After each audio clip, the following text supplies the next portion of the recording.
Regional offices मौजूद हैं। अब हम डिस्ट्रिक्ट लेवल पे भी अपने ऑफिसेज खोलने जा रहे हैं। अभी मैंने लिस्ट आज की जो अगर मैं आपसे शेयर करूं तो हमारे बहुत सारी ऐसी सक्सेस स्टोरीज हैं जो कुछ कंप्रोमाइज के साथ बहन भाइयों के दरमियान मामला तय पाए हैं, जिनमें खवातीन को उनके शेयर्स मिल गए हैं। कहीं एग्रीकल्चर लैंड का हिस्सा मिला है, कहीं पर उनको कमर्शियल प्रॉपर्टी का शेयर मिला है, कहीं पर उनको अपने वरासती जो घर है उनमें से उनका हिस्सा उनको उनकी वैल्यू के मुताबिक इन शेप ऑफ कैश भी मिला है।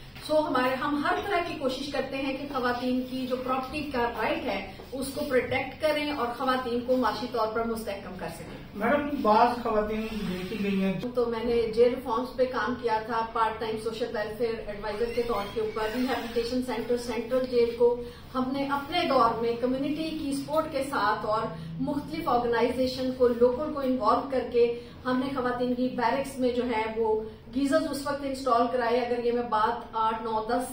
2000 की बात करूं तो 2009 में, 10 में, 12 में हमने बहुत सारे ऐसे इनिशिएटिव उस वक्त लिए और खवातीन जो वहां पढ़ना चाहती थी उनको बुक्स फराहम की थी, सिलाई मशीनें दी थी ताकि उनको स्किल आए, हुनर आए, वो जेलों से बाहर जाके एक अच्छी जिंदगी गुजार सकें। हमें बहुत ज्यादा जरूरत है जेल रिफॉर्म्स की और हमारे अब जो हालात है